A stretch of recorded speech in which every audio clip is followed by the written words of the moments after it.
Oke, selamat pagi teman-teman. Hari ini saya akan mempresentasikan temuan kasus saya yang berjudul Tantrum dan Perilaku Maladaptif pada Anak Korban Perceraian Orang Tua.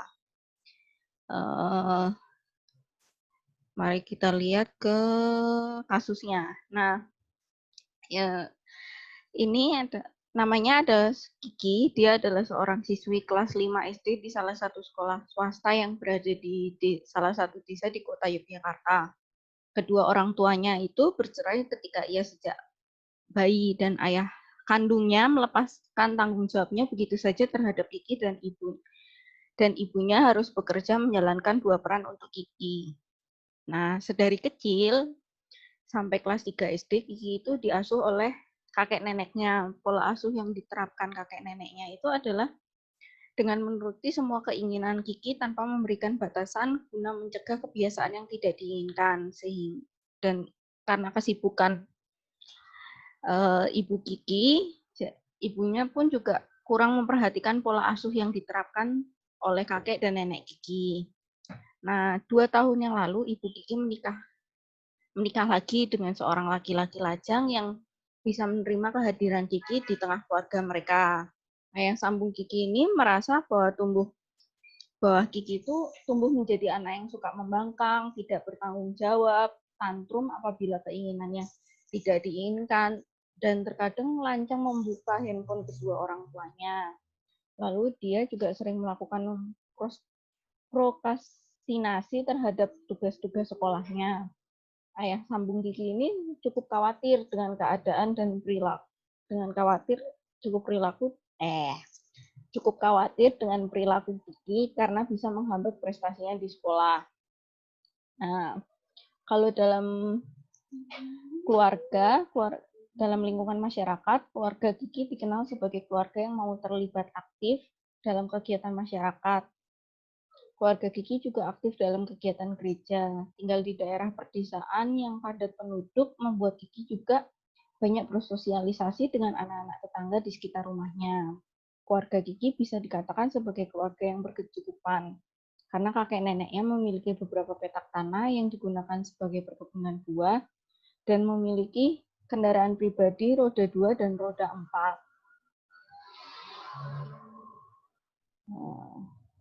Nah, semenjak Ibu Kiki menikah kembali dengan ayah sambung Kiki, Ibu Kiki kembali menjadi ibu rumah tangga yang seutuhnya. Dan saat ini Kiki mempunyai seorang adik laki-laki yang berusia 2 tahun. Meskipun terjun langsung dalam mendidik dan memantau perkembangan Kiki dan adiknya, tetapi tetap saja Kiki seringkali menunjukkan perilaku maladaptif dan tantrum apabila keinginannya tidak terpenuhi. Kiki seringkali lancang buka handphone ayah sambung atau ibu sambungnya dengan alasan untuk mengecek tugas ataupun mengerjakan tugas. Padahal Kiki sering sekali menggunakan handphone tersebut untuk bermain game. Lalu tingkat kesadaran akan pendidikan di keluarga Kiki bisa dikatakan cukup rendah, meskipun ayah sambungnya tidak ingin Kiki dan adiknya mengalami hal yang sama seperti kedua orang tuanya. Kedua orang tua Kiki tetap mengusahakan supaya Kiki dan adiknya itu bisa menempuh pendidikan hingga sarjana. Ayah dan ibunya menginginkan Kiki dan adiknya mendapatkan pendidikan yang layak. Perbedaan pola asuh tersebut inilah yang menjadi faktor kenapa si Kiki itu seringkali menunjukkan perilaku maladaptif dan tantrum di rumah. Terbiasa dibebaskan oleh kakek dan neneknya membuat ia kesulitan menyesuaikan diri dengan pola asuh yang diterapkan ayah sambung dan ibunya. Serta tinggal di lingkungan perdesaan membuat keluarga Kiki mengalami keterlambatan dalam menggunakan media elektronik sehingga terbatasnya informasi mengenai dunia luar yang mereka peroleh. Nah, ini adalah berikut laporan studi kasusnya. Namanya adalah Kiki, saat ini berusia 11 tahun, duduk di kelas 5 SD di salah satu SD swasta yang cukup terkenal di desanya. Lalu jenis kelamin perempuan, penampilannya rapi, berambut pendek dan kulit sawo matang, agamanya Katolik. Nama ayahnya Toro dan Ima. Riwayat pertumbuhan jasmani dan kesehatannya cukup baik, tidak memiliki keabekaan dan tumbuh layaknya anak normal lainnya. Perkembangan kognitifnya bisa dikatakan cukup baik meskipun sedikit sering melakukan prokrastinasi terhadap tugas-tugas sekolahnya. Untuk perkembangan sosialnya bisa dikatakan baik,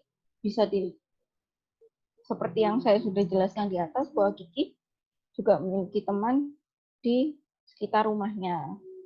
Ciri kepribadiannya adalah Kiki mudah bergaul, mudah marah apabila keinginannya tidak diberikan atau tidak dikabulkan, sering melakukan prokrastinasi terhadap tugas-tugas yang di sekolah, dan kurang bertanggung jawab atas apa yang sudah ia miliki atau ia inginkan. Sumber informasi ini observasi dan wawancara dengan konseli serta kedua orang tuanya. Gejala awal masalahnya adalah Kiki ini merupakan anak dari korban perceraian kedua orang tua kandungnya. Terjadinya perbedaan pola asuh yang diterapkan kepada Kiki seringkali memunculkan perilaku maladaptif dan tantrum pada Kiki. Nah, ini untuk ayahnya. Ayahnya itu berusia 45 tahun, pendidikan terakhirnya itu sebenarnya menduduki bangku kuliah, tapi tidak diselesaikan hingga sarjana. Jadi pendidikan terakhirnya adalah SMA. Pekerjaannya sebagai karyawan swasta dan beragama Katolik. Sedangkan ibunya berusia 43 tahun, pendidikan terakhirnya SMK, dan pekerjaannya sekarang adalah sebagai ibu rumah tangga. Lalu Kiki memiliki seorang adik berusia 2 tahun. Nah, untuk status sosial keluarga di masyarakat, keluarga Kiki merupakan keluarga yang terlibat aktif dalam kegiatan di masyarakat maupun di kegiatan gereja. Taraf kesehatan mental keluarga sehat, tidak memiliki riwayat mental illness, baik yang keturunan maupun yang bukan. Lalu taraf pendidikan keluarga dan sikap terhadap pendidikan. Keluarga Kiki merupakan keluarga yang melek pendidikan, meskipun latar belakang pendidikan di keluarga Kiki tidak tinggi, tetapi kedua orang tua Kiki berharap agar Kiki dan adiknya bisa menempuh pendidikan setinggi mungkin. Lalu untuk lingkungan fisik, sosio-ekonomis, dan sosial kultur, keluarga Kiki bisa dikatakan sebagai keluarga yang berkecukupan dengan memiliki kendaraan roda 2 dan roda 4, yang memudahkan mobilitas keluarga dalam berkegiatan, dan beberapa petak tanah yang digunakan sebagai perkebunan. Nah, ini analisis dan sintesisnya. Kiki ini merupakan korban perceraian dari kedua orang tuanya. Sejak bayi, dia diasuh oleh kakek neneknya dan ditinggal sang ibu untuk bekerja. Kiki juga merupakan anak yang mudah bergaul dalam lingkungannya, namun Kiki juga mudah tantrum apabila keinginan tidak terpenuhi, juga sering melakukan prokrastinasi terhadap tugas-tugas sekolah, dan kurang memiliki rasa tanggung jawab terhadap atas apa yang sudah ia miliki atau ia inginkan. Untuk diagnosisnya, perilaku ini muncul karena perbedaan pola asuh antara kakek dan neneknya dengan kedua orang tuanya. Kiki merasa bahwa orang tuanya terlalu membatasi keinginannya dan banyak melarang Kiki dalam melakukan sesuatu. Terbiasa dengan segala sesuatunya dipenuhi oleh kakek dan neneknya, seringkali memicu pertengkaran dengan kedua orang tuanya apabila keinginannya tidak terpenuhi. Nah, untuk bagian prognosis dari kasus ini, Kiki itu membutuhkan bantuan konseling pada bidang pribadi, belajar, dan sosial. Tujuan dari konseling pada kasus ini agar Kiki bisa mengurangi perilaku maladaptif dan tantrum, serta memberikan pengarahan kepada orang tuanya untuk menerapkan beberapa pola asuh yang sesuai dengan tahap perkembangan pada diri Kiki, serta memperbaiki relasi Kiki dengan kedua orang tuanya dan pandangan Kiki yang salah terhadap kedua orang tuanya. Nah, berdasarkan kasus yang dialami, Kiki perlu diberi untuk treatmentnya, berdasarkan kasus yang dialami oleh Kiki memerlukan layanan konseling individual dengan model SPICC dengan menggunakan beberapa pendekatan terapi yang akan berdampak efektif dan lebih cepat daripada pendekatan untuk mencapai sasaran tertentu selama proses konseling. Berikut pendekatan terapi dan tujuannya dalam model SPICC. Yang pertama adalah client center counseling. Ya, tujuannya secara khusus untuk membantu anak dan Kiki bergabung dan menceritakan kisah mereka. Lalu gestalt terapi yang berguna meningkatkan kesadaran anak-anak dan membantu mereka berhubungan dengan emosi yang kuat. Lalu berikutnya ada naratif. Naratif terapi ini membantu anak untuk mengubah pandangannya mengenai dirinya. Lalu yang keempat dan kelima ada kognitif behavioral terapi dan behavior terapi, membantu anak untuk menghasilkan perubahan cara berpikir dan cara bersikap anak-anak. Nah, ini untuk skema kasusnya, skema konselingnya. Yang pada fase pertama, saya akan menggunakan pendekatan client center counseling. Dengan pendekatan ini, anak-anak diajak bergabung dengan konselor dan mulai menceritakan kisah mereka. Pendekatan ini dilakukan dengan tujuan agar anak mau berbagai cerita hingga merasa lebih baik. Pada tahap ini, saya sebagai konselor akan menggunakan media cerita yang bertujuan agar anak-anak dapat menjelaskan kembali peristiwa atau trauma masa lalunya. Lalu yang pada fase kedua, saya akan menggunakan gestalt terapi.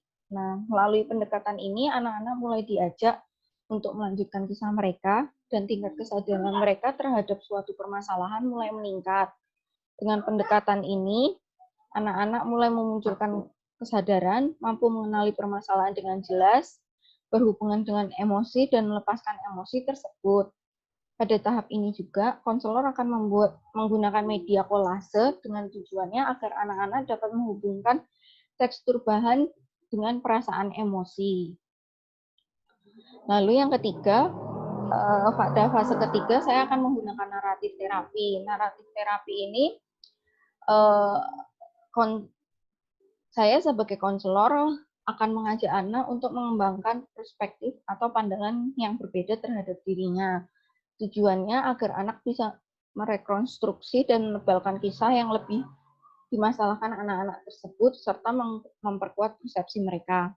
Pada tahap ini, konselor akan kembali menggunakan media cerita yang bertujuan agar anak-anak dapat menjelaskan kembali peristiwa atau trauma masa lalunya secara lebih dalam dan rinci.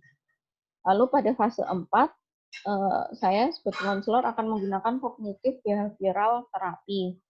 Melalui pendekatan ini, anak-anak mulai menangani keyakinan-keyakinan yang dapat merusak diri mereka. Dalam pendekatan ini juga akan terjadi proses menantang pikiran-pikiran yang tidak membantu menghasilkan perubahan sikap. Nah, saya sebagai konselor pada tahap ini juga akan menggunakan media perjalanan imajinatif yang bertujuan untuk mengajak anak-anak mengunjungi peristiwa penting dalam hidup mereka. Dengan perjalanan imajinatif ini, anak dapat memperkenalkan perilaku baru ke diri mereka sendiri untuk mencapai rasa kontrol yang sebelumnya tidak mereka miliki.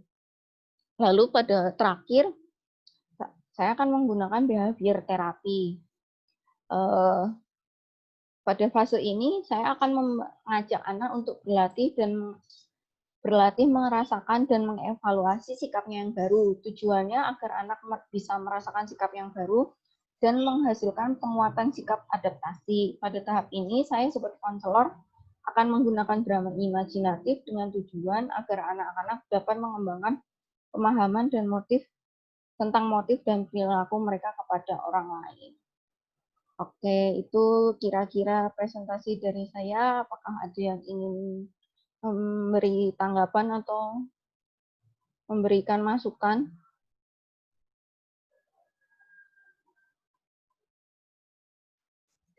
Michelle? Ya. Mungkin saya mau coba ingin bertanya ya untuk kasus yang Michelle bawakan tadi. Ya. Pertama mungkin saya mau menanyakan, mengklarifikasi untuk adiknya si Kiki ini, apakah memang kayak misalnya agamanya itu tuh ikut orang lain atau gimana? Soalnya di studi kasusnya tuh tidak dituliskan, cuman Oh, tuliskan umur si adiknya gitu. oh, ya, baik Ellen. Kalau adiknya, maaf saya lupa Sama berarti ya? menuliskan sama, satu keluarga sama. Oh Lupa iya iya saya, iya. tidak saya cantumkan, lupa saya cantumkan. Nanti saya Oh cantumkan. iya, ya. Terus saya mungkin kasih dua pertanyaan ya, Michelle. Iya. Pertanyaan yang pertama itu, ini kan tadi Michelle menjelaskan bahwa Kiki itu tuh anaknya kan suka tantrum ya. Mm-mm. Itu tuh misal apakah tantrum yang dia sering apa sering dia hadapi itu apa sih sering dia lakukan itu terjadi setiap hari atau setiap saat atau misalnya mungkin dilakukan mungkin dia kayak tantrumnya tuh seminggu tuh 2 atau 3 kali nggak setiap hari sama mungkin ini uh, dari yang Michelle jelaskan ini target Michelle untuk apa konseling dengan anaknya itu tuh mungkin dilakukan berapa kali misalnya mungkin atau sekali aja udah gitu atau mungkin ada setelah melakukan pertama mungkin belum terlalu efektif jadi dibuat lagi gitu untuk apa bisa mencapai apa penyelesaian masalah dari si Kiki itu. Terima Oh, kasih. oke, saya jawab dulu ya. Untuk tantrumnya, yang pertama soal mengenai tantrum itu bisa dikatakan situasional. Jadi kalau memang pada sehari itu banyak keinginannya dia yang tidak tercapai atau tidak dikabulkan, pasti akan tantrum itu muncul gitu. Jadi tantrum itu ya bisa dikatakan setiap hari mungkin kadang kan ada cekcok antara ibunya.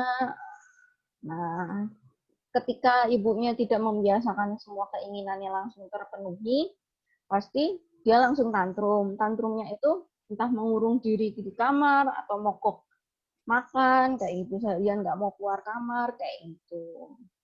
Terus Oh iya, nanti iya. untuk targetnya, saya sih ini paling tidak satu fase itu 2 sampai 3 kali pertemuan. Jadi kira-kira kalau sampai penyelesaian masalah kira-kira ada sekitar 10 kali pertemuan gitu. Berarti 10 kali ya, berarti bisa Ya, untuk cukup untuk ini. Oh, terus uh-uh. sama mungkin satu, kan tadi di skema kasusnya kan ada media yang digunakan. Nah, media kan yang saya dilihat dari kasusnya Michelle tuh tulisnya cuma satu media setiap fase. Nah, mungkin apakah ada mungkin alternatif media lain, misalnya media yang digunakan itu tidak efektif gitu atau belum Ya, belum efektif gitu. kalau untuk Oh, berarti media pasti ada media lainnya yang bakalan dilakukan, terrealisasikan. Nanti juga melihat oh, situasi dan perkembangan. kondisi si anak juga perkembangannya sejauh apa juga Oh, gitu. oke. Mungkin itu dari saya, Michelle. Ya, oke, terima kasih Ellen. Ya, Ayo Agnes, Mbak Agnes. Ya, baik Michelle. Terima kasih untuk presentasi atas kasusnya. Kasusnya menarik ya, Michelle. Di mana nanti di sini aku pengen apa ya kayak mau coba boleh di scroll di bagian studi kasusnya bagian awal kok. Soalnya tadi ada yang menarik di situ. Nah, turun lagi. Nah, stop di situ. Nah, di sini kan ada perkembangan kognitif dan juga perkembangan sosial ya. Nah, tadi juga Michelle sebenarnya waktu presentasi udah menjelaskan mungkin perkembangan kognitifnya seperti apa, kemudian perkembangan sosialnya juga seperti apa. Cuma kalau aku boleh bertanya, mungkin kira-kira tuh perkembangan kognitifnya untuk lebih rincinya itu seperti apa? Karena kan dari kasus ini juga dia itu kan apa ya mengalami prokrastinasi terhadap tugas-tugas sekolahnya. Nah, kira-kira mempengaruhi nggak sih dengan perkembangan kognitifnya? Oh iya. Ini untuk perkembangan kognitifnya sejauh ini masih dikatakan cukup baik karena belum sampai tinggal kelas, pernah mengalami tinggal kelas. Memang tindakan prokrastinasinya ini cukup mengganggu untuk perkembangan kognitifnya karena jadi apa ya nilai-nilainya itu tidak bisa setinggi atau sebagus teman-temannya yang lain di kelas.